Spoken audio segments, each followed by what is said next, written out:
pledge allegiance to the flag of the United States of America and to the republic for which it stands, one nation under God, indivisible, with liberty and justice for all.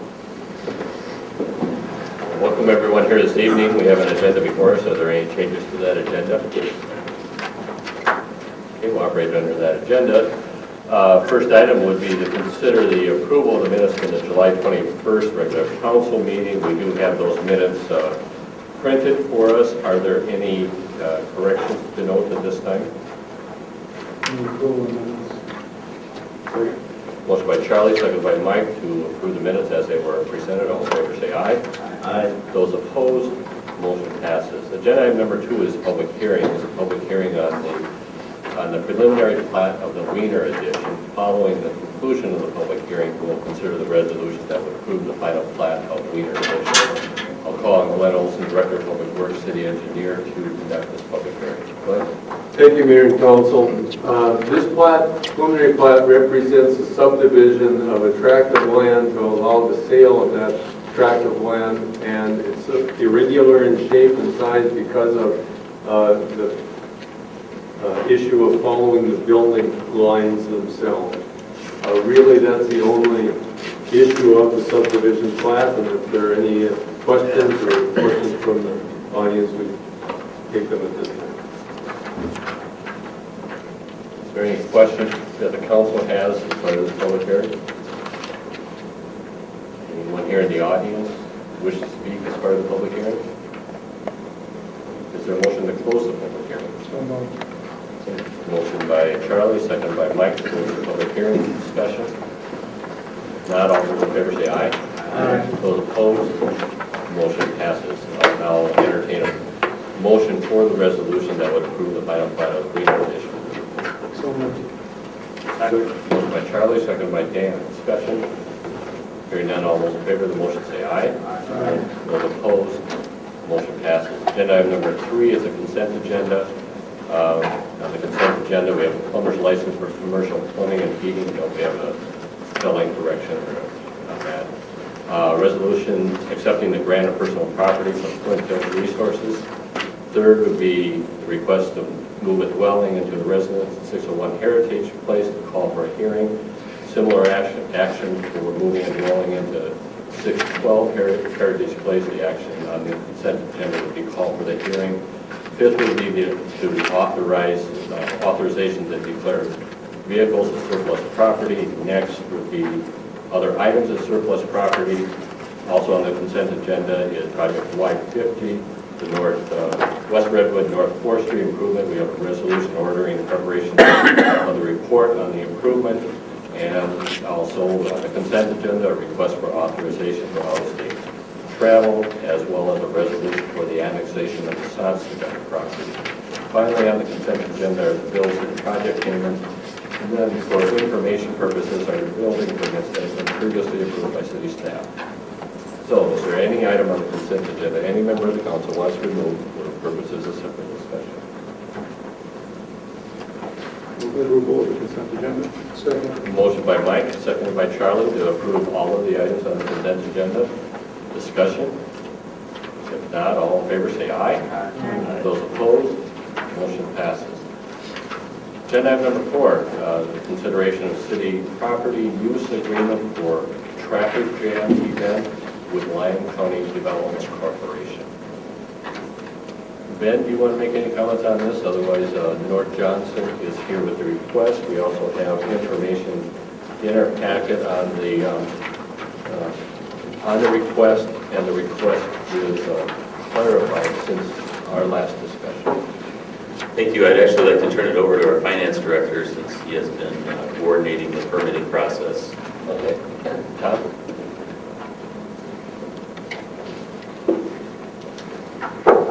In regard to the request of North Johnson on behalf of the traffic jam for the event that they want to have down in Block 11, They have made arrangements with Varsity Pub for the beer garden area to be on the Varsity Pub's property, so the whole liquor side of it will be conducted or taken care of by them. Dennis did a draft the agreement to enter into with the Rebecca Jam Group for the other area and address all their different areas that they have to take care of as far as the security, the cleanup, et cetera.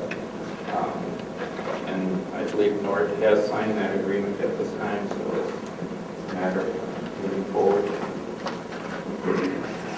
Okay. Thank you. Nor does the applicant. Do you have any comments you want to make at this time, or do you want to just address any questions that happen? We revised the plan slightly with Paul Curry's help from the police department. Moved the liquor into the controlled area again before we had talked about the entire area being available, and then moving the underage people off premises. This way the underage people could actually stay through the end of the event if they wanted to. They'd be in the no liquor allowed area in front of the stage. So unless there are any questions.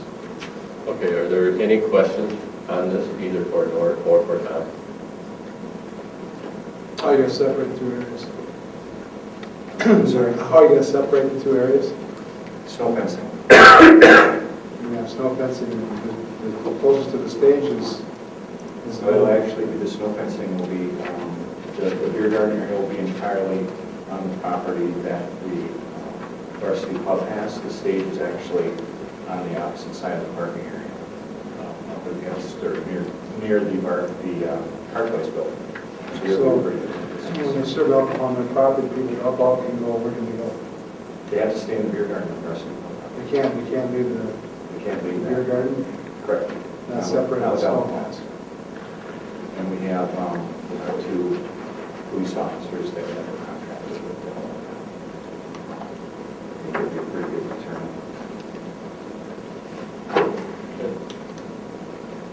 Other questions? I'll make a motion. Motion by Dan, seconded by Mike. Question? If not, all in favor, say aye. Aye. Those opposed, motion passes. Now, just for the sake of the audience, the media, as well as those that are watching, we want to just give a 30-second summary of the details of the event, when, where. Details, okay. It's August 23rd. It will begin 2 or 3 o'clock in the afternoon, depending on how many bands we advance from our Lyon County Fair battle, which takes place this Friday. For that commercial, and we've got somewhere between 8 and 11 bands that will be performing Friday for that, depending how many we decide are eligible to move forward. We'll certainly move 4 of those forward for sure, and we have 2 moving forward from the event we had earlier this year. Also performing after the battle bands and a couple of acts, professional acts that are going to perform free of charge for us. There will be Roxbury Drive, a local band will be performing for a dance on the same area. They'll start probably 9 o'clock in the evening. The opening band for Roxbury Drive will be the winner of the afternoon battle. Thank you. Thank you.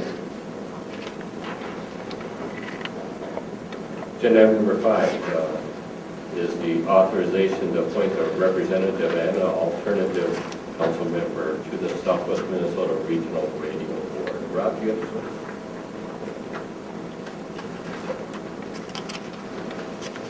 Rob, yeah, Director of Public Safety.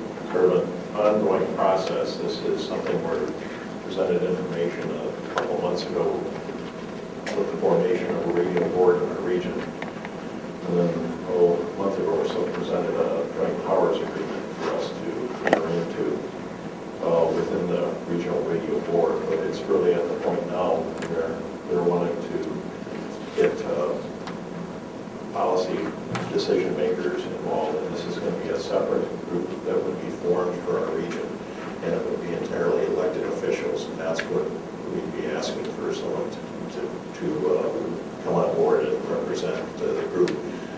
And then ultimately, it's a mixture of figuring out what radio equipment and system is used for the region, and then on an individual basis, as far as whether each jurisdiction decides to participate.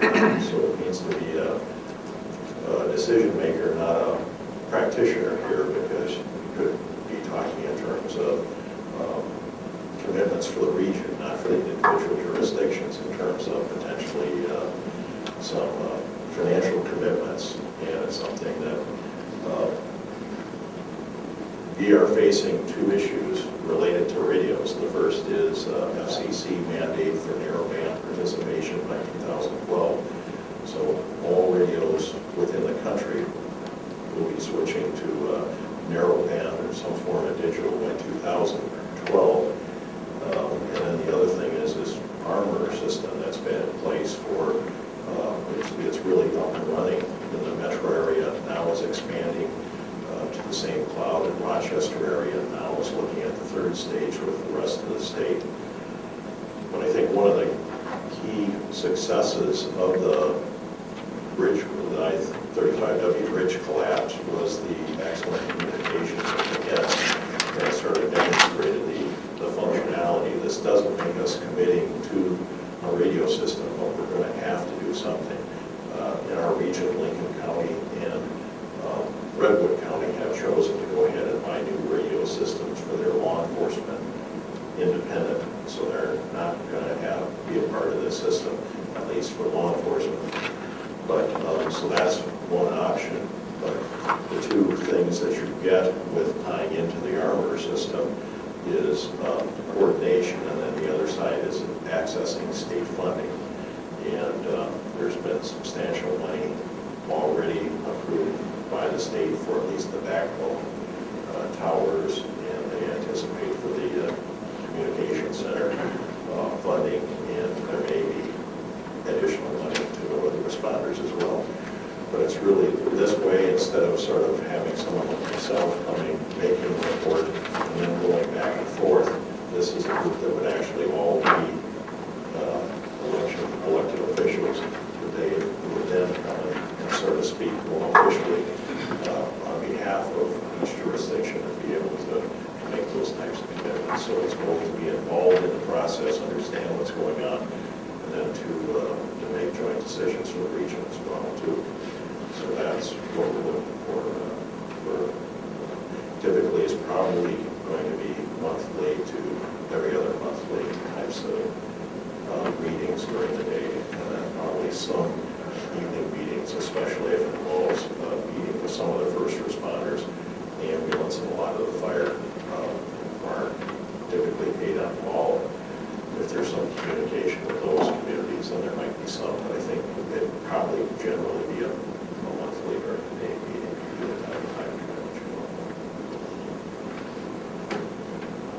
That's all I really got. Okay, thank you, Rob. Questions that the council has for Rob? I'd be willing to serve in that role unless there's other things to be interested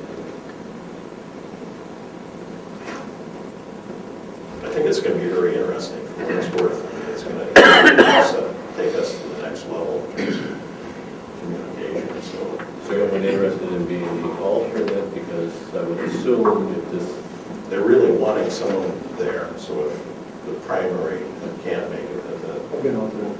okay, and there's nothing to say that both the representative and alternate could not, I mean, both could be there, or only one would have a vote. right, especially from what you're describing, A lot of it's just going to be informational. yeah, a number of the first meetings, would be good, educational, yes.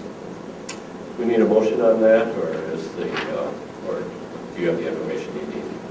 No, a motion might sanctify it as a formal commitment, but it's up to you. Yes, I guess. In the interest of sanctifying it? I just don't like any loose ends, so if everyone's on board with it, I don't know if you need it or not, but. Make a motion. Second. Motion by Dan, seconded by Mike to appoint. And let's do this not by name, but by title. That the mayor would be the representative, and the alternate would be one of the council members, and that would be Charlie Sanford. Is that okay, Dan? Discussion on that motion? Hearing none, all those in favor of the motion say aye. Aye. Those opposed, motion passes. Thanks, I appreciate your willingness to participate in it too. Agenda item number 6, consideration of Fire Relief Association financing for fire department equipment. Ben? Thank you, Your Honor, members of the City Council. I do have a very brief memo summarizing the request. We do have the Fire Chief, Mark Lake, here this evening as well, who will give you a detail of the equipment that he's requesting. Basically, what they're asking for is that the city provide financing to the Fire Relief Association, which is a separate organization from the city that manages donations, et cetera. And they use that to cover some pension costs as well as purchasing equipment that is often donated to the city to be used for fire department operations. Included in that is 2 separate pieces of equipment, and all of the funding is proposed to come from donated funds. The first portion of that repayment would come this October from a $10,000 contribution, and then the repayment would occur over the next 3 years for 2009, 2010, and 2011. The total loan funds that would be paid to the Fire Relief Association as requested would be $32,794.85. There would be no interest that the staff is recommending to be charged for the financing, since we're ultimately going to get use of the equipment immediately, and it's really for the use of the fire department. And with that, I would just like to make just a side comment that I think it's a real testament to the fire department that they're using their funds to purchase city equipment, and it's immediately benefiting the community. I think it illustrates a lot of community support and stewardship of public funds to be used for public safety purposes. With that, I would like to turn it over to the fire chief to summarize the request that they're making. Thank you, Ben. Welcome, Mark. Thank you, Mayor, Council.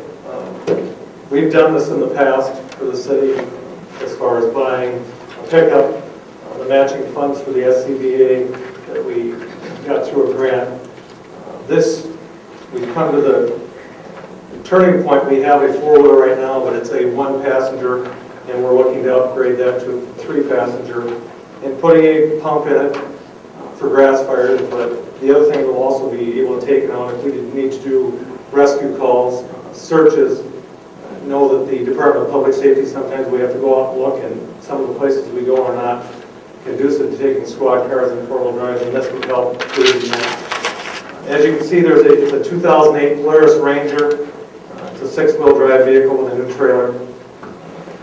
We have gone out and researched this. The Polaris, we feel, is the best purchase for what we're going to need. The fire department's always tried to spread the business around Marshall when we bought our equipment. We bought all of our steel saws from Marshall Small Engine. We bought stuff from Pete's. Because those donations come in, and I think it's a testament that we do spread it around, because our donations still come into us to buy equipment for the city. That unit will also have a new trailer underneath it.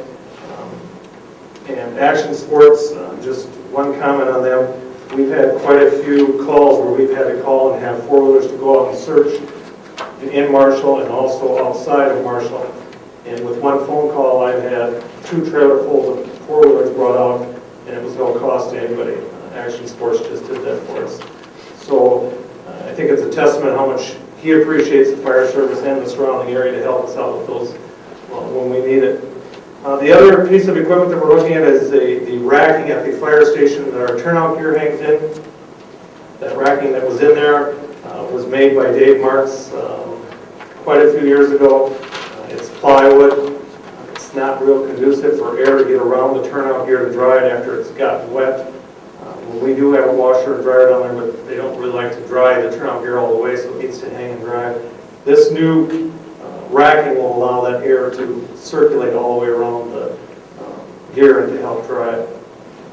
Those are the 2 purchases that we'd like to make. The Dale and Deb Bisbee did give us $2,500 towards the racking last year at the annual party. And we do have a $10,000 CD coming due in October that we would give back to the city as soon as that's become due. I guess I'm open to any questions that you have. Okay, thank you, Mark. Questions for Mark? No, it's not a question, but when you mentioned Dale and Deb Bisbee, Dale's father was a member for Not a long time. 30 years of it. So this is about the second or third donation Third that they've donation. made to the fire department. Well, I don't have a question. I will make a motion that we go, seeing as how their credit rating has been good in the past, that we make the loan to the fire department to acquire the equipment. Motion by Mike, seconded by Dan, to approve the Fire Relief Association financing of this equipment. Discussion on the motion. That's interest free, right? By motion? Other discussion on the motion? Not call for a vote on the motion. All those in favor of the motion say aye. Aye. Those opposed, motion passes. Thank you very much. Thank you, Mayor. Then item number 7 is the Parkway Addition 2 improvement project with change order, the final change order, as well as the acknowledgement of the final payment application to GOG Incorporated. Glenn? Thank you, Mayor and Council. Tonight we have Dan Sarfier from Bolton Mank, who would like to give you a short presentation on the project itself, the financing. You can see that there are some reductions to the contract, the total cost, due to some reductions in payments to the contractor. So I'd like to have Dan present that. Thank you, Glenn, Mayor, and City Council persons. I think you have, they have both copies of the change order. We have a couple change orders to consider on this project. The first one being change order 1, additional surveying engineering services related to pilot well lot B. And That one's already been approved a long time ago, so we're okay with that one. okay. We just have number 4. Don't have to justify that one again. And That's number 4. number 4, Change order 4, final. okay, this is the, I don't have a copy of that one. Okay. I got it.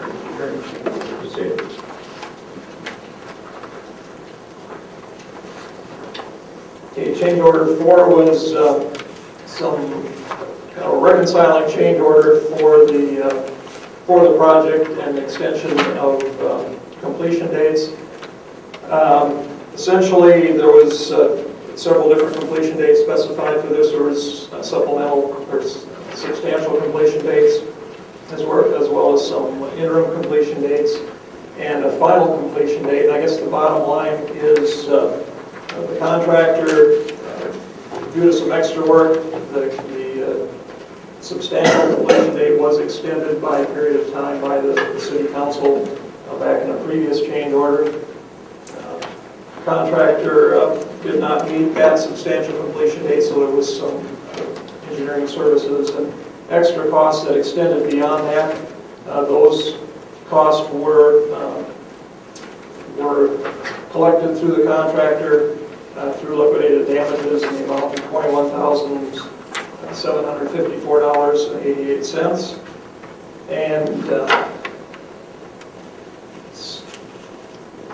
I guess the bottom line, if you want to look at the second page of that change order, the original contract amount was about $1.5 million, $1,587,660. Previous change orders total about $19,900, sorry.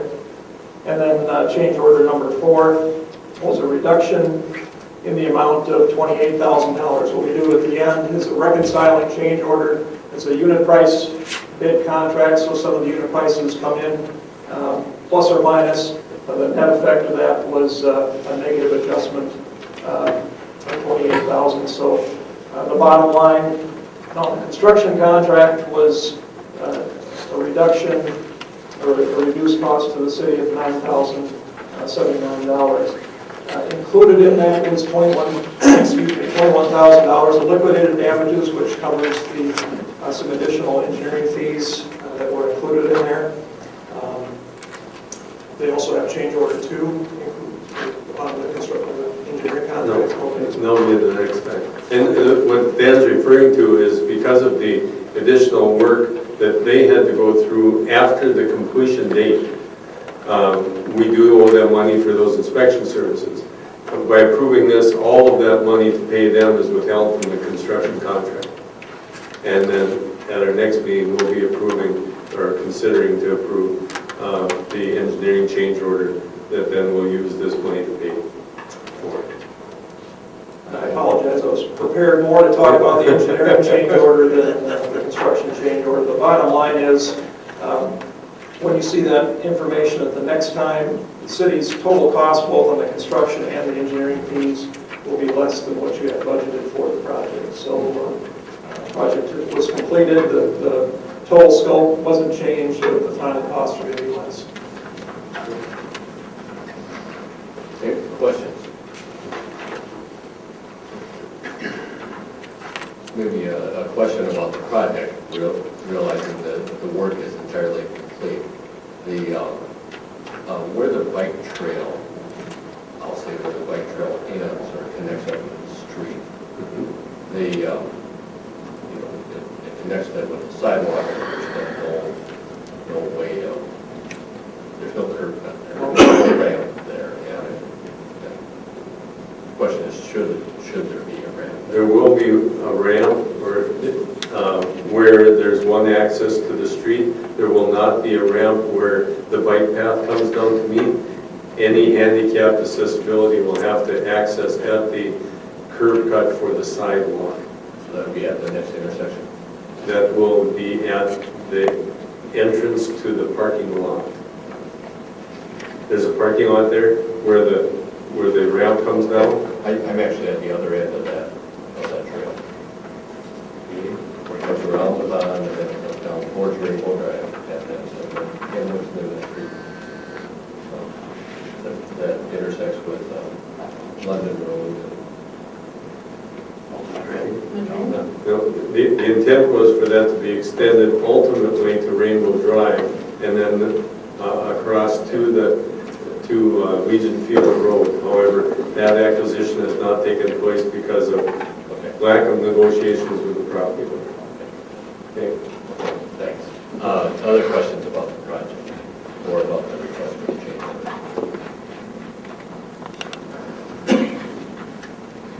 Motion to approve the change order.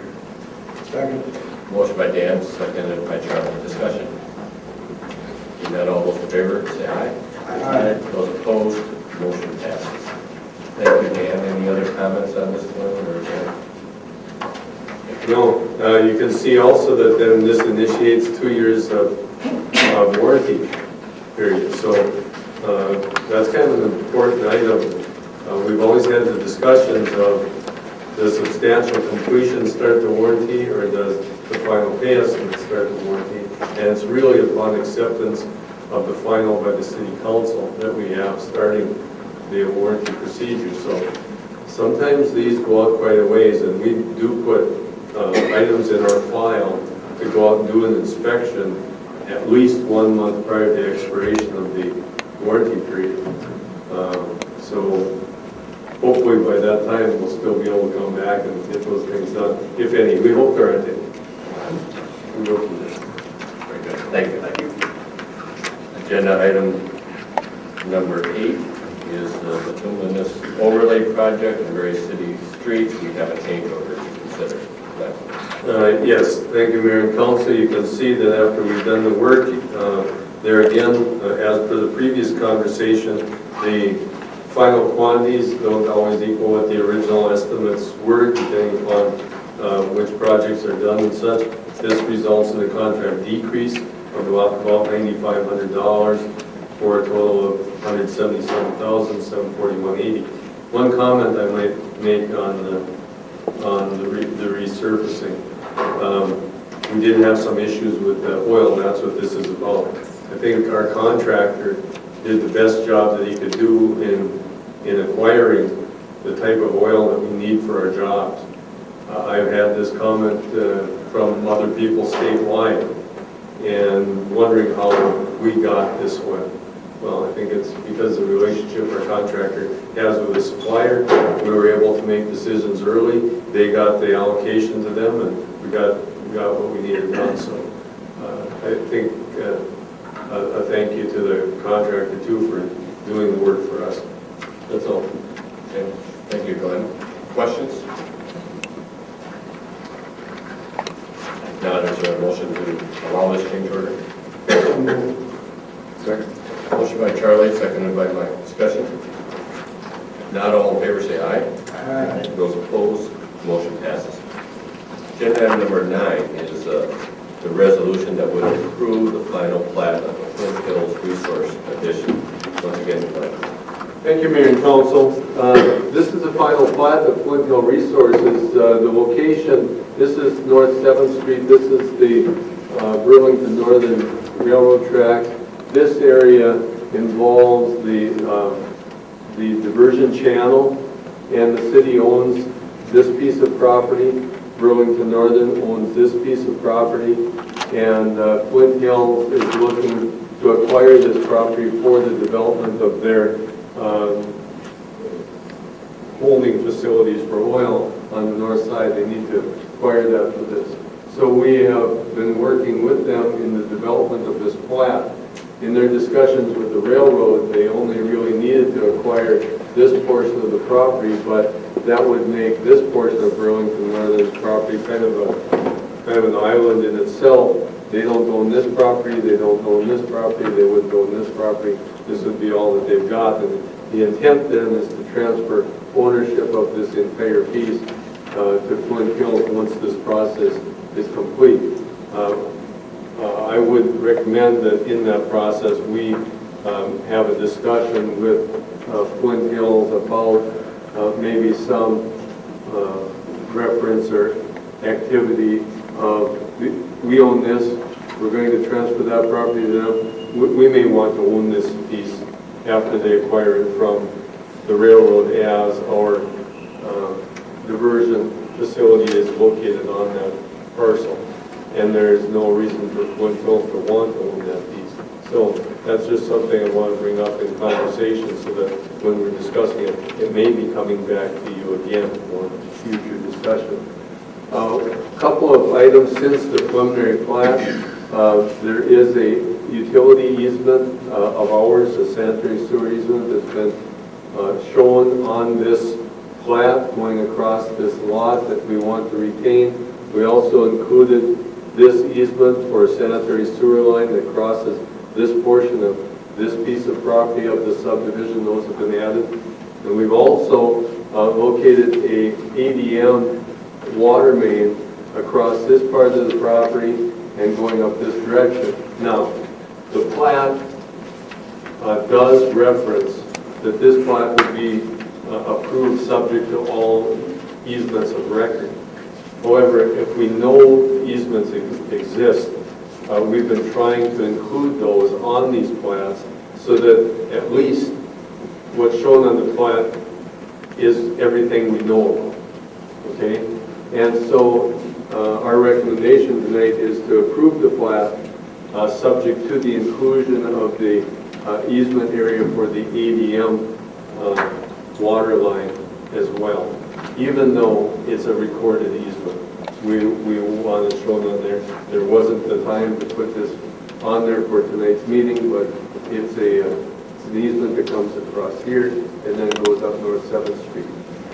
Any comments on that, Dennis? I think, we would like to see as many of the easements included on the plat like this when we get a chance. Right, yeah, that's good practice, that's a good recommendation. So we would recommend approval of the final plat subject to inclusion of that easement as defined by our office. Council have questions for Glenn or Dennis?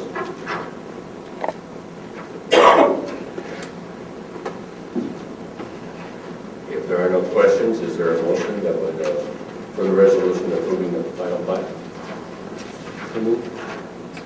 Second. Motion by Mike, seconded by Jenny. Discussion? Hearing none, all those in favor of the motion say aye. Aye. Those opposed, motion passes. Agenda item number 10 is our 2008 street reconstruction project. We have a resolution amending previous resolution for the hearing on the proposed assessment for the Harvard Court Improvement Project, Moose Lane Improvement Project, Morningside Circle Improvement Project, Horizon Circle Improvement Project, Sunset Circle Improvement Project, Emerald Court Improvement Project, and the Shepherd Street Improvement Project. Go ahead. Thank you, Mayor and Council. This one is only the change to the scheduled date of the hearing. The reason for that is we could not get an appraisal done by this time, and we may not by that time either, but we need to send out the public notices for that hearing date, which we have not done pending action on the assessment appraisal. However, now knowing that we probably won't be getting the appraisals on those properties, we will work with the city attorney's office in bringing those assessments forward based upon our best known history, which is the 6th Street project, okay, and the Hill Marshall Street project and the East Area projects to give an idea of what those should be. Appraisal costs are high, and we will probably want to just utilize our history in what those assessments should be, and then take it to the hearing. So that's why we're changing the date, or recommending a change to the date, to that date. And with that change in the recommendation, are there questions? Council has?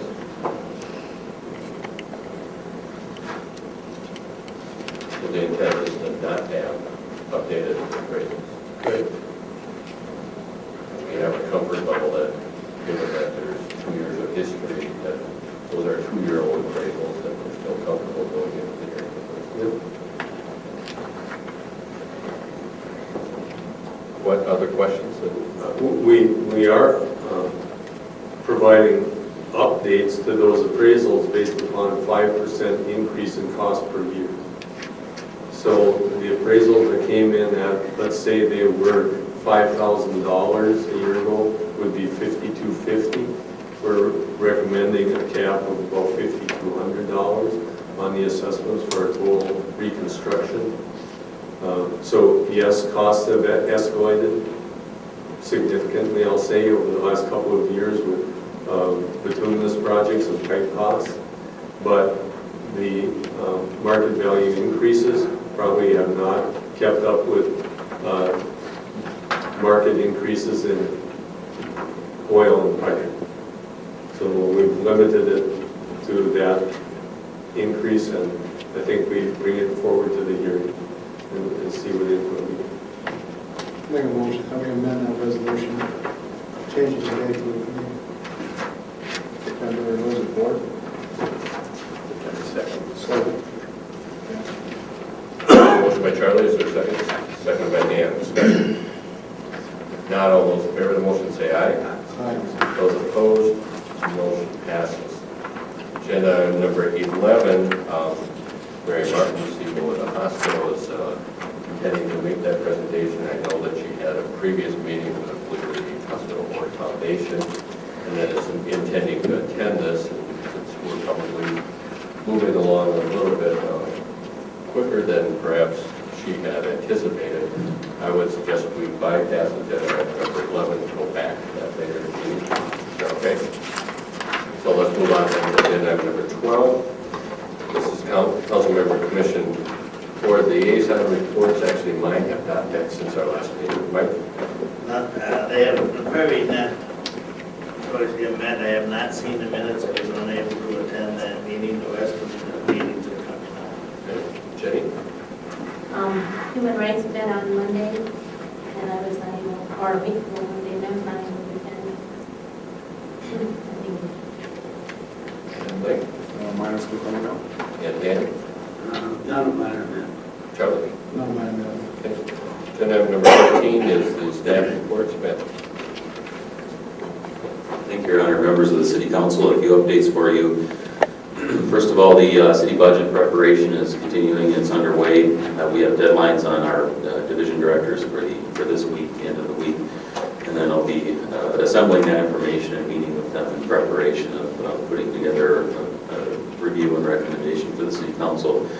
From the presentation that was provided to you last council meeting, the 25th, where we're tentatively scheduled for our preliminary levy discussion. We did receive as of August 1st, the LGA certification for 2009, and it's at about $2,655,394. And I will be giving you a handout of this as well, or shooting you an email.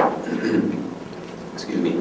That would be an increase from the 2008 certified levy of $174,080. It is slightly less than the original projection that was originally prepared when the House and Senate and the governor approved the LGA tax laws from last legislative session. We will not, the other item, major item related to the tax levy limits that we're working under as well. There's a formula to determine how that levy is set, and we will be working on estimating that. The state has a deadline of the first week of September to provide their calculation of that levy limit that we would be working under. There are a number of exceptions within that 3.09% they believe levy increase. There are certain things out of that, such as police and fire increases, as well as some debt issuance that are outside of that if the city so chooses to pursue that. So we will be going ahead and trying to calculate that in advance. There is an appeal period as well to challenge the state's determination. I wouldn't anticipate any of that happening, but we will be taking our own look at that. As you know, we have set a library / Tiger Lake stormwater discussion meeting for this Wednesday evening at 7 p.m. That is open to the public. It does include all those members that attended the last meeting, and it will be at the Public Utilities Commission board meeting room, I think is what they call it. And our Public Works Director, Glenn, will be working with Bolton & Mink on a presentation of that plan that was created by Bolton & Mink, and presenting that to the various organizations, as well as discussing the policy implications in relation to the library project. So I hope you're all able to attend that meeting. It's always hard to get everybody together, but we wanted to make sure that there was at least a majority of the council that would be available at that meeting. Staff continues to work on the personnel policy, and that also is kind of a heads up on the personnel committee that you have set up. We're working our way through a number of revisions and having quite a long, lengthy discussion on it. It's currently getting feedback from our employee groups, and then I assume we'll be going back with our executive committee and having some discussions to have a recommendation back to the personnel committee. So I think that there was originally a September 1st goal to have this passed. I think it's probably likely that that won't occur, but I think we're having some good discussions on it. We want to have as many of the issues ready to, I guess, discuss for policy considerations with the council in advance. So we're doing our due diligence on a staff level and having some good discussions there. The Legislative and Ordinance Committee, we are also working with that. The city attorney, police chief, and myself have been working on a draft ordinance that did come out of the L&O committee in the past related to restrictions on underage drinking within liquor establishments. We are working on that as well, drafting that up and working on setting a meeting date to hear that original ordinance revision at that time. Also, we have the procurement policy, and we'll be setting the Ways and Means Committee meeting to discuss that issue. As you know, we have had a vacancy in the city assessor position, and at last meeting I had indicated there was a good chance I would be coming back with a recommendation to reopen that position. However, we have been taking a look at the job description and evaluating that. I think where we're at right now at a staff level is we don't have any proposed changes because we are evaluating the existing people who were in our applicant pool the last time as an alternative to amending the job description and reposting. So there is a chance that we might be doing additional follow-up interviewing as well as potentially, if there's a qualified applicant within that pool, doing the hiring within that structure, within the pay structure, rather than having to go out with a reposting for that position. I did attend the Coalition of Greater Minnesota Cities Conference last week, and Councilmember Jenny was there too. And I didn't make the first day because I had some tying some loose ends up here, but I did make Thursday and Friday's meeting. I'd say some of the things that I took out of the meeting, first of all, it was primarily a legislative discussion meeting as well as setting some annual business as well. We had kind of a precursor to that, the last council meeting when Tim Flaherty was here in regards to what the priorities are for the upcoming legislative session. And we had a number of good speakers, and I think I again reiterated what he said, is that the goal with the state facing a very large budget shortfall this year, they're going to be looking at some significant cost reductions at the state level, which can always include local government aid and other local impacts to city government. So one of the first things is that they're trying to identify is trying to preserve the local government aid increases that were scheduled for the next couple of years, trying not to go further with the levy limit restrictions that was approved, as well as dealing with some annexation issues related to, I think, fair compensation on land that's acquired through orderly annexation processes between the city and township, neighboring townships. So I think that I won't get into a lot of detail there, but I'd say it's the same theme. In relation to the, they did have a nice tour of Mankato, North Mankato developments. I think it was of interest. I'm passing around the tour summary promotion piece that they did to our staff, first of all, but if the council would like to see it, I can surely share that. But it's always interesting to learn from other communities as to what they have going on. Jenny, there's something to add to that. One of the things I took away from the tour was quite an amazing project that they have going on with the Walmart distribution center in their industrial park. They're building, they haven't started yet, but it's an 800,000 square foot distribution center primarily for their groceries, and that includes dry and perishables. But they had estimated that there would be, I think it was one fully loaded truck every 8 or 10 minutes or something. 2 minutes. Every 2 minutes? Yes. Okay. Even more amazing, Yeah. every 2 minutes. Coming out of that facility, and it's like, wow, and there's definitely some economic impact there, but they're also going to be dealing with some substantial traffic impacts by that, having that center as well. It kind of serves the upper Midwest. I believe there is a distribution center in Wisconsin right now, but it will serve parts of Iowa, I think the Dakotas, Minnesota, and part of, did I say Iowa and Wisconsin? So that was an interesting project on that piece. In relation to the annual business items, we do pay association dues, and primarily for their advocacy on behalf of policy formulation for greater Minnesota cities in particular, as well as the services that they provide related to personnel. And as he presented at the last meeting, we are provided the personnel benefits, including some data that they acquire, as well as some professional services, some limited hours that they provide for consulting up to a maximum. But we do pay dues to that organization. In an ideal world, we wouldn't have to advocate and pay money for advocacy to the state of Minnesota, but I look at it more as a policy formulation issue, and there's a lot of competing interests for use of public monies and public goods, and there's a lot of different people out there who are looking for their interests to be withheld. And so I think that it's important, particularly in a state with a big difference between urban and rural interests, for us to be players at the table here. And with that, there is a cost, and our cost for that service in 2008, I believe the assessment was, 2009 was projected to be $21,864, which is what it would have been for 2008. They are doing a 4% overall increase, which for us it would mean a $1,304 increase, so it would be $22,472 for next year. Most of their budget goes towards advocacy related to LGA property tax, as well as their general budget, which now includes the personnel services. I can give you a copy of the overall budget, but they have total expenditures just in excess of $1 million for their services that they provide, most of it going towards the services of Flaherty and Hood, which I think was expected. That's all I have to comment on that. I would assume the council member would have additional comments under the council reports, probably never under that. Moving along, I did, some of you might have been in attendance, but I did speak at the Schwann Speaker Series last week in the morning, and I think I overall went pretty well, and they treated me pretty well there, I think. So that I did attend that meeting in the morning and give a brief discussion of city business from my perspective.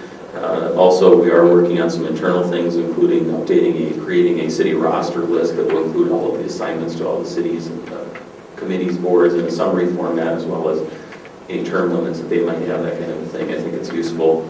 It kind of came out of me asking questions, and also with them, with Kathy, too, the administrative assistant. I think it'll be a benefit to her as well. We are also pursuing some things, starting to pursue setting up a technology committee at a staff level to try and identify emerging technologies where we can cooperate and work together to improve efficiencies and provide some cost savings going forward, since we know that there are a number of investments that we're taking a look at.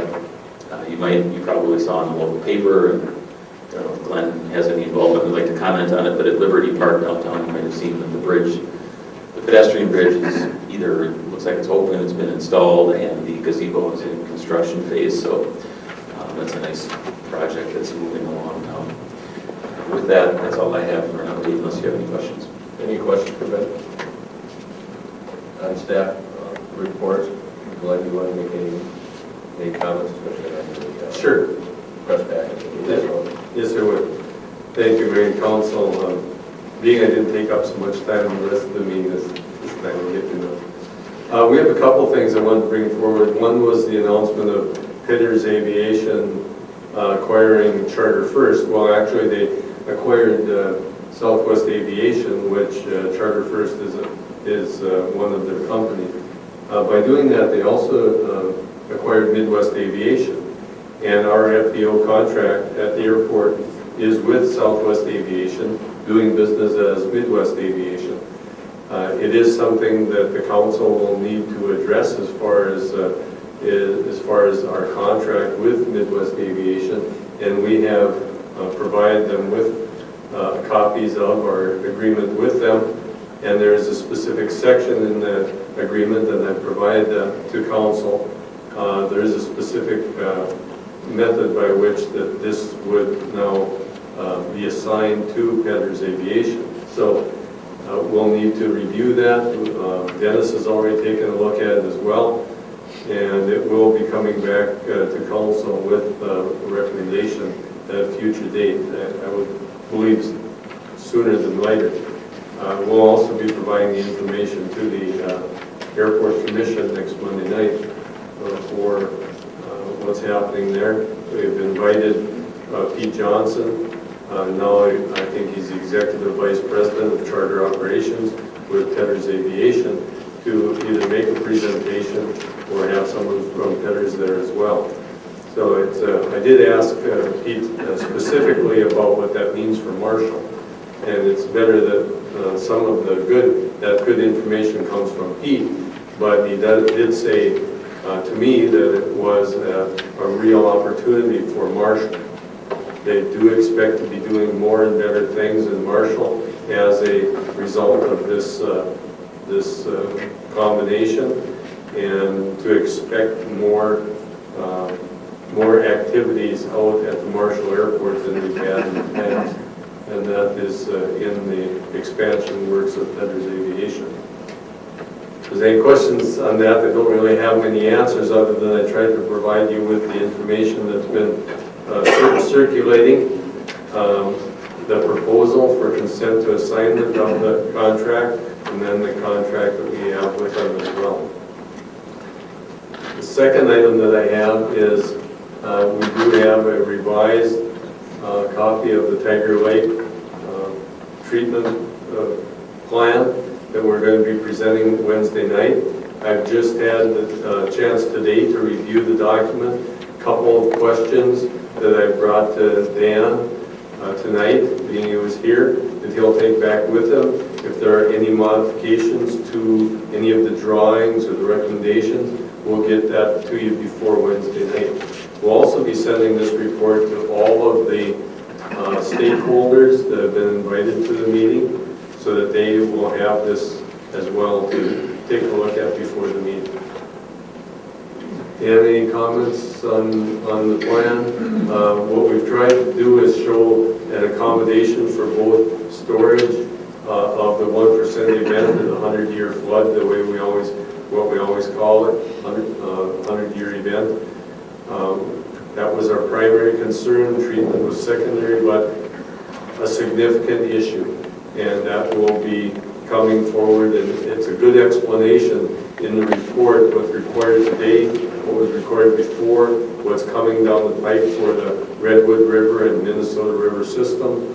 I think it's a good entire report that allows us to make some decisions based upon what we know today and what we know is coming. Dan? And I guess with that additional commentary, I'm not going to add much. We didn't really prepare tonight to go through this in detail, and a little more thorough review of the report will be happening tomorrow. I guess maybe just outline, as you go through the report, there's essentially four major components as part of this recommendation and combinations thereof. One would be expanding Tiger Lake itself, and there's some configurations in there. Another one would be a surge pond that would be located in what's presently being considered as the library site. The third one would be a regional pond, kind of south and east, or the directions are all relative out there, I guess, but, in the middle school area. And then finally, through some discussions with the school district, the site right in the area of the track was some indications that might be available, and a regional pond in that location. So various components of that, as I look through the report, I think those of us who've been familiar with it, it's clear, but I think we need to do a little bit of cleaning up to make it clear what combinations. But as Glenn said, we're looking at two different components with stormwater these days. It's flow control, trying to provide for the 100-year flood event or the 1% frequency storm, as well as the big push these days is water quality and improving water quality. City Marshall has a kind of a mandate to reduce pollutants by 30% in each watershed that they're dealing with, and we've got two options outlined in the report that accomplish that, and then one preferred option that will be presented. So I think with that, maybe I'll just end the discussion, and we'll go into it with the stakeholders tomorrow evening. If you have any questions or suggestions in the meantime between now and then, which isn't a lot of time, let Glenn know, and then he can pass those along to us. One of the comments was that both of the ponds that we've been discussing are the treatment scenarios for Tiger Lake and the industrial park. Both fall within 10,000 feet of our runway, and FAA has to give consideration to our proposals as well. You know, you kind of think that's far removed from the airport, but if it's within 10,000 feet of airports that can have jet traffic on them, they need to be addressed by the FAA as well. So Right, and they're going we'll be having additional discussions with the FAA, but generally speaking, they haven't been terribly receptive to those arguments. I think the argument would be that there's a lot of existing ponds and natural water within that 10,000-foot area, and adding a few ponds doesn't necessarily create any more significant hazards than what there might be today. It's waterfowl is the main concern there, with ducks and geese within the landing zones, and as Glenn said, we're kind of on the fringes with the ponds involved in these projects, but we'll be visiting with them. I guess worst case is, rather than wet ponds, we'll have to go to a dry pond design configuration, and we can effectively treat the water with dry pond configurations, but a little more cost effective to do it with the wet ponds and the permanent water levels in the ponds. So we'll be pursuing that as well. Okay, thank you very much. That's all I have this meeting. Okay, and just to clarify, that meeting is Wednesday at 7 p.m. Oh, I'm sorry. Okay. Okay. Council, okay if we move back to agenda item number 11? This is a discussion of the privatization negotiation committee with us tonight, Mary Martins, representing the Marshall Medical Center. Thank you. I apologize for being late. We had a foundation board meeting today. Mike Reynolds suggested that I come and brief you on the activities since your last meeting with the board on June 30th. And just wanted to let you know that at the July board meeting, the board did contemplate a real rough draft of a timeline and more importantly identified a committee to lead the negotiations efforts on behalf of Avera Marshall. And that committee is Art Olson as chair, Roger Madison and Bernadette Kruk, as well as Mike Reynolds serving as city council liaison and formal member of the committee. The resources internally is myself and Sharon Williams, most of you know as our CFO, and Bonnie Barnhart with human resources for that committee. Again, they consider the timeline that was proposed at the June 30th meeting of approximately 7/1/09 target date. Looking for about 6 months for implementation. So again, giving you an idea of roughly what the committee is looking at for a timeline. Again, that is supposing that everything progresses along accordingly. So the committee has met once, in fact last Friday. At the committee meeting they did discuss the roles of the board and the committee. They reviewed several options for the independent valuation process. That was narrowed to 2 by the committee, and we will ask them to come to Marshall for an interview before the August 18th hospital board meeting, and hopefully be able to have the committee make a recommendation on the party or parties to be involved in that process on the 18th. They also reviewed an initial list of items or business points rather to be negotiated with Avera Health. And that list will continue to be modified throughout the month and will be reviewed in closed session with the board on, again, August 18th at their board meeting. Those business points include a number of things from governance to financial matters to human resources to continuum of care and physician and other service development and the like. They also discussed the need for outside counsel, and I've been in communication with Dennis Simpson, he could certainly add to this, to assist the committee in the process, again, creating that extra layer of independence, if you will, and support for the committee as they work through the process. And several were identified throughout the discussions with potential valuation firms, and those 2 were narrowed to 2, and again will be asked to come to Marshall to be interviewed by the committee members with a recommendation targeted again for that August 18th board meeting. And lastly, they did review a rather extensive communication plan. Again, thank you for your feedback on June 30th, and we certainly took that to heart. And that communication plan includes a number of things, such as community forums. I think we've settled on like the 3rd Tuesday of every month, so that's the day after the typical board meeting, so it would be as fresh information as possible. We'll advertise those. The Blue Ribbon Task Force will be invited to the first one now in August, and again encourage the public or your constituents to attend those, but we'll have them at the hospital itself.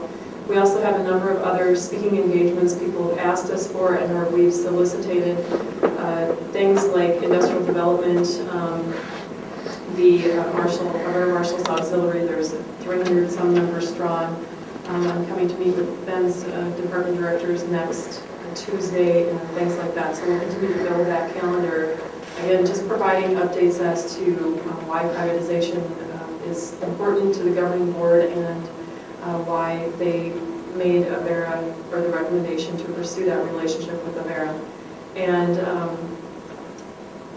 so then the committee will continue to meet as needed. They'll of course have several opportunities to get together with these firms in the next couple of weeks. And then they do hope to meet for an initial time with the Avera Health negotiating team sometime during the month of August, but that has not yet been established as of now, to exchange that initial list of business points. Mike, anything else you'd add from?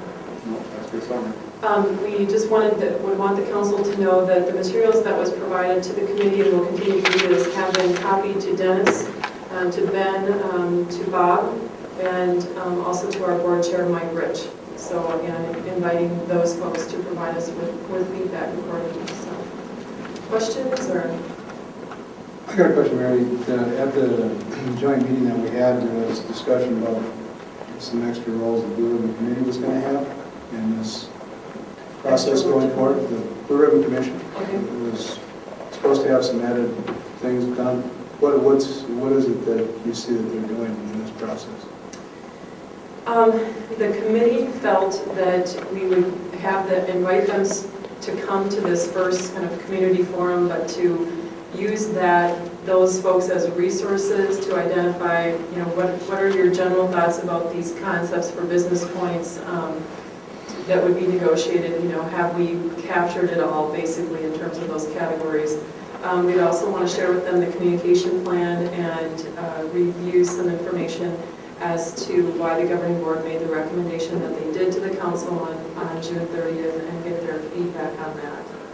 So, and then I think along the way, Charlie, the concept would be to use that Blue Ribbon Task Force as representatives of the community to add an additional layer of transparency, but also to provide some temperature checks basically along the way. So nothing formally planned after that. I think it has to be as certain timeframes are met and there's certain topics that need to be addressed. All right, well, one of the issues that continue to come forward to me is the transparency issue that a lot of the people that I talk to aren't giving me information, so it's still not transparent to them. And so that's one of the big issues. And I know some of the negotiation stuff you can't make transparent, but the public still needs to get informed. Yeah, I think that it was a challenge for the board to know how much to put out there, because I think the board also wants to be respectful to the council and your ultimate accountability and responsibility for the healthcare in this community as it stands today. And so I think they were uncomfortable going out to the community and trying to build support for a particular recommendation made to the council and trying to leverage that and usurp the council's position. And so really wanted to work directly with the council and then go back out to the community and try to answer their questions and concerns. And if you have groups, Charlie, that are interested in having any of the folks come, we're happy to do that.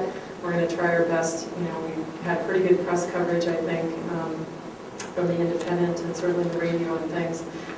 It is definitely hard to get to every person, but in fact, I was late because I was engaging with the foundation board about this very topic, so they had a lot of good questions, and so we're trying to get to every group that we certainly can. So. Any other questions for Mary? Either you warm out or they're a quiet group. Well, thank you, Mary, for coming. Thank you. And you're not late, we're just moving along Okay. faster than you had anticipated in our meeting, so thank you very much. Okay, thank you.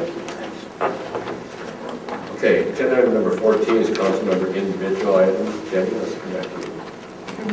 I was just going to speak to the conference, the Greater Minnesota Coalition of Greater Minnesota Cities conference on that Thursday, especially when we had the area legislators come and speak, and we also had some of the candidates running for Senate, as well as the representatives from the first district came and spoke, and that was entertaining at times, and the debate that would go on back and forth up and amongst them. And Representative Cipher was there, and the coalition had a candidate survey about the various areas that the coalition is interested in. And I did corner him and ask him the questions concerning local government aid, the state budget, and the deficit issue, and what taxes was he interested in raising. Annexation and land use, and finally economic development.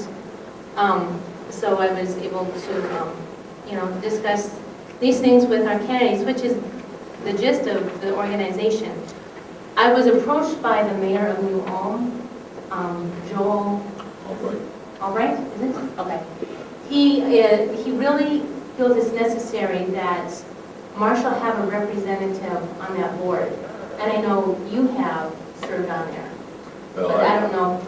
and I've served on there, but for a short period of Yeah. time. Mike Johnson was Right. was on that. And then when, he was gone, so your name was in there anyway, and they want somebody from our council or from the staff to be part of that board because of our position in the state, as well as, not just, our geography, but as well as, our population and our base and economic base that way. And so, he asked if he could come and explain what would it entail to be a board member on there, and if there was interest from any of us to go and actually attend the meetings and, be there for the board meetings and so forth. So either we can, have that discussion, or we can invite Joel to come. He was more than willing.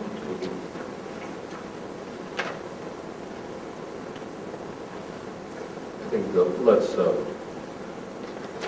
there's also a budget question with that participation level that I've been concerned about in the past too. So let's think about this a little bit. We'll be getting into some budget meetings and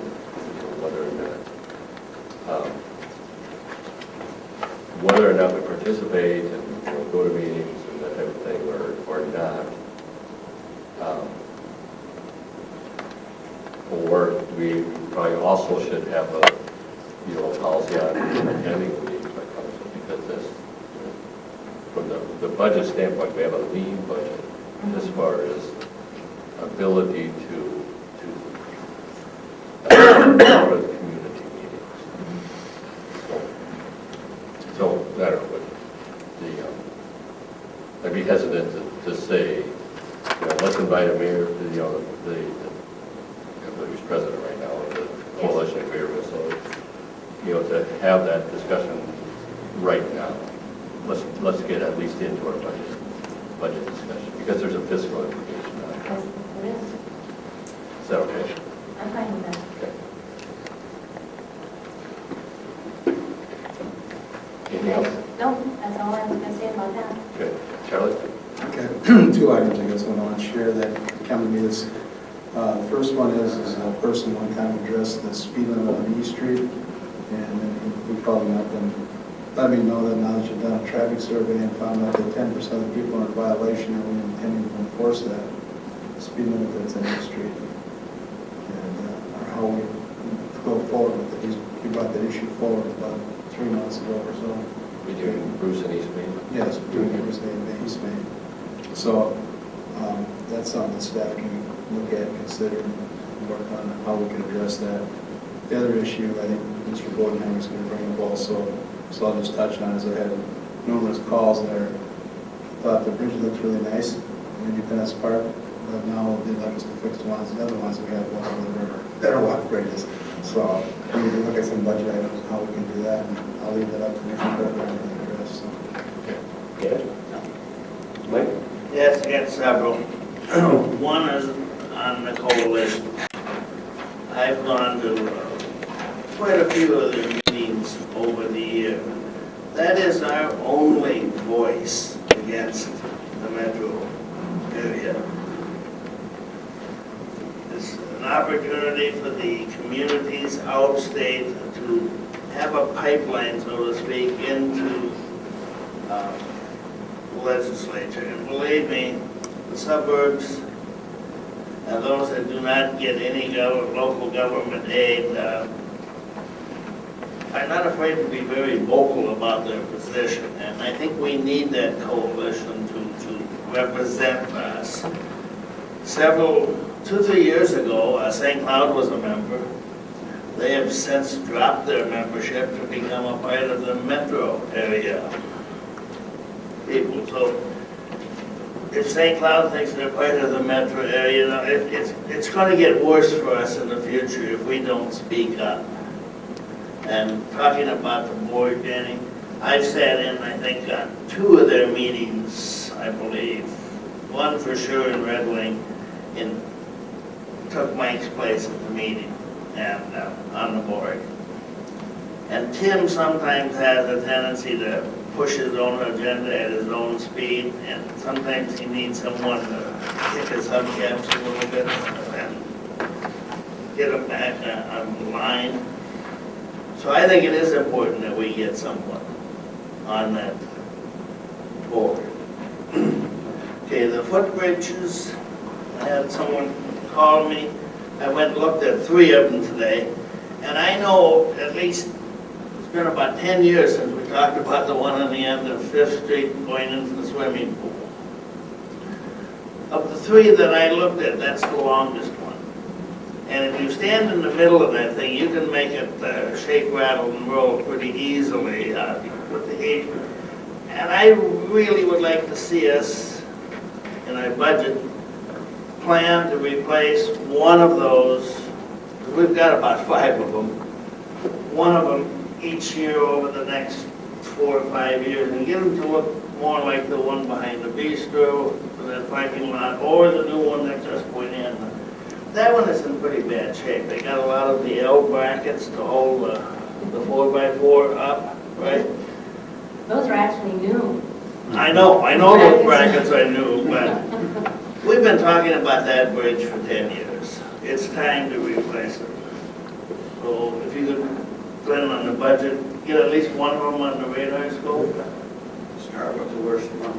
Yeah. That I think is the worst one. We have that one, then the conversation of should we be combining a couple of them that are a block apart, Yeah. for instance. So I think that'll be a community discussion between community services But that and us. one won't be a problem of competing with another one. No. Because the people are coming from a different part of town. They're wide enough for bike path traffic. There's a lot of issues with them, so we'll be bringing that forward. Ben also mentioned the CIP program, and that's important for us for all those issues for, I'll call it short-term, long-term planning. So yes, we will. Okay, and the next item deals with people asking, I've had a number of people express to me a little bit of a disappointment on the part of the media and the city on the motorcycle rally that came through about 2 weeks ago on a Saturday. Someone actually stood and counted. There were 278 motorcycles, and it was in honor of veterans that have died. And they purposely came through Marshall, or at least part of the reason was so they could drive by Timmerman Drive, a street we named after the serviceman. And I think it would have been nice to have an honor guard or something, but we had a fire truck and an ambulance and the police. They were the only ones that knew anything about it. None of us knew anything. I didn't know anything about it. I guess it was a little article in the paper. But it would have been nice to at least talk to them ahead of time and say, could we at the fairground or at the airport just have a place where you can stop and get a drink of water or lemonade or something to show our support. I thought it was terrible that there was no one on the streets with flags, any of that type of thing. But I think it's something we should think about for next year. Also, the housing study. I would hope when that is complete that we are going to get a copy of it. I know it's close to a final draft, but if It is complete, it's in my mailbox, and we'll have that as a presentation at the next council meeting. okay, thank you. And there's another one I have brought up about every other year for, I don't know, 10 years, and that's our lovely transient merchant license. We had this young lady up here 2 weeks ago asking to get the fee waived, and it went through the procedure that was supposed to take place. That next morning, I had someone knock on my door that was selling door-to-door from Southwest Publishing Company, putting books to put their way through college. Now, one person does it the way it's supposed to be done, one just doesn't, and I don't know how many others there were. But I believe, Tom, we have one transient merchant license for selling produce or corn in the cob, that type of thing. Last week I drove around town and there's four. Four. One does it the way they're supposed to. Three, I think the one has got 2 locations, I believe. Well, part of the situation with those is if it's produce that you grow yourself, you do not require a I license. understand, but some of the stuff that they were selling could not have been grown in Minnesota at the time it was being sold. So, I mean, yes, I heard that argument. But I cannot, Those little green bags. and I can't find out who's supposed to enforce that ordinance. It just seems to hop around. As a result, no one's doing it. And we have a police department that is driving around town 24 hours a day, all year, every day, that have seen the same 4 that I've seen. They can't have missed them. If they have, they shouldn't have a driver's license. But yet we do nothing about it. We're going to have an ordinance, let's enforce it, or let's get rid of it. Anyone have discussion? Well, okay, that's enough on that. Then I think after the meeting, we need to set up at least the L&O meeting, or whichever one has got the information closest to L&O or Ways and Means. We forgot to do that 2 weeks ago. And that's it. Okay. Agenda item number 15, review of pending agenda items. Questions on the pending agenda items? The pending agenda item for the study, since that was brought up for the industrial park, that's supposed to be shared this month? Yes. Is that still the projection? Yep. That's the industrial park, yep, it's close to being complete. That's all. Anything else on agenda item number 15? Agenda item number 16 is determination by City Council to go into closed session, according to the municipal statute. The motion going to closed session. I still move. The statute, Dennis, Charlie has a question on that. What is that statute? That statute is to discuss offers and counteroffers concerning buying or selling of city property. Is there a motion? So moved. I read it. Oh, you made a motion? I believe I did. Motion by Mike, seconded by Charlie. Discussion? Not all in favor, say aye. Those opposed, motion passes. We will take a 5-minute recess. I think it's a really important lawsuit because of precedent on really want to base decisions on some kind of scientific evaluation, not just pick up on the So that's going on. And we'll, Our limit won't change because of the lawsuit, but I think the lawsuit is really over when the arbitrary setting. Yeah, arbitrary setting, and then there are certain things that we think should be in the rule that will allow cities when it makes no sense, just a waste of money, that they should be able to appeal and get an exemption from that one. And so that's what we're really fighting over. We think there should be some exemptions because the one side is so arbitrary that it's really fit everybody. Thank you, Tim. But thank you very much for your time this evening. Agenda item number 11 is the Southwest Minnesota Housing Partnership Grant Development Agreement. Mark, you're here for this. This is for the application for a small business grant. Thank you, Mayor, members of the council.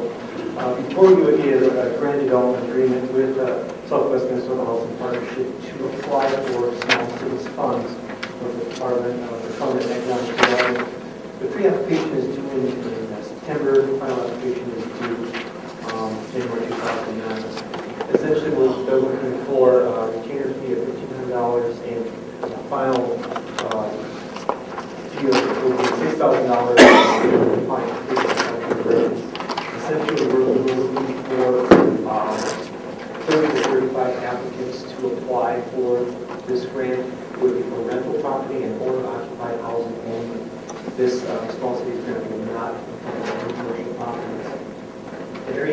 areas surrounding the downtown area, approximately 4, 5, 6 block radius. Those numbers have already been set and agreed upon by the housing partnership as an appropriate amount of space. At this point, they're looking for the signing of this contract to proceed to get the application and all the information needed forward to make sure on September 8th.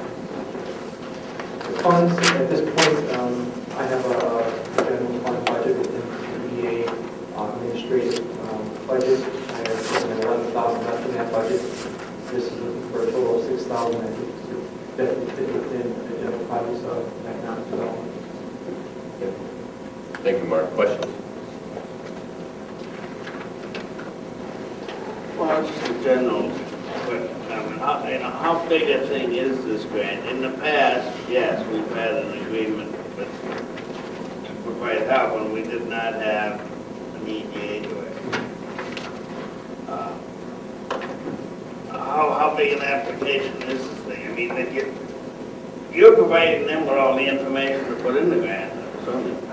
Really, all I'm providing is parameters. We do a drive around this community and look at where blighted housing may exist, possible opportunities for improvements of infrastructure of the housing. But really, as far as narrative, I honestly, Mike, I have no idea how to feel in such a grant. You also are going to be conducting the interviews in the analysis of each of the properties. The approximate cost of each unit is about $22,000. If we have approximately 30 to 35 applicants, so it's a $600,000 to $700,000 grant application. We don't know what the full scope is going to be until we find out how many applicants are going to be.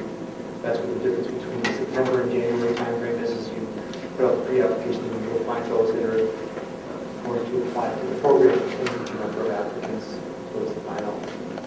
What kind of matches are those are the ones that participate? Is there a match program to it, or just Our previous grant, and I assume it's a similar, it's a third, so the grant would be 1/3 of the total project, 1/3 of it would be grant, 1/3 of it would be low interest loan, 1/3 of the total project would be owner injections.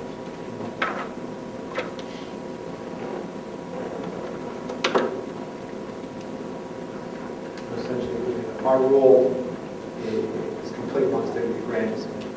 We're giving them the information what they're going to think is appropriate for the grant. From that point on, once they start the application, they do the rest of the work is really the housing partnerships. And all the city's spending is $6,000 for all that. Correct. And that means essentially just the application fee. Other questions? Is there a motion? So move, I'll make a motion. Motion by Dan, second by Mike. Discussion? Hearing none, all those in favor of the motion say aye. Aye. Those opposed? Motion passes. Thank you, Mark. Agenda item number 12 is the Southview Drive Improvement Project. The